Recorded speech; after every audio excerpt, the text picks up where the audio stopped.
Bible ఉపమాన కథలు. స్వేచ్ఛగా బతకాలి. యోహాను 8:36. కుమారుడు మిమ్మును స్వతంత్రులుగా చేసిన యెడల మీరు నిజముగా స్వతంత్రులై ఉందురు. ఒక అడవిలో తల్లి కోతి తన బిడ్డతో పండ్లు తింటూ హాయిగా జీవించేది. అడవిలో స్వేచ్ఛగా తిరుగుతూ పండ్లను తినటం వారికి అలవాటు.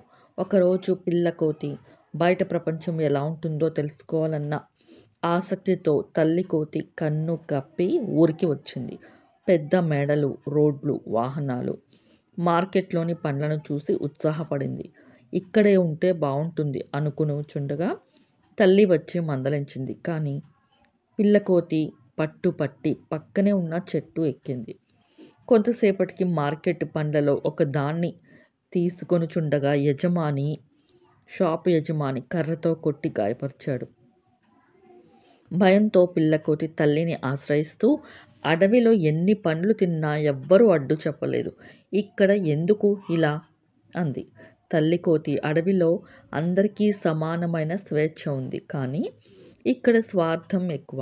భయపడుతూ దొంగచాటుగా తినటం కంటే స్వేచ్ఛగా హాయిగా ఉండగలిగే అడవికే వెళ్ళటం మేలు అని చెప్పింది.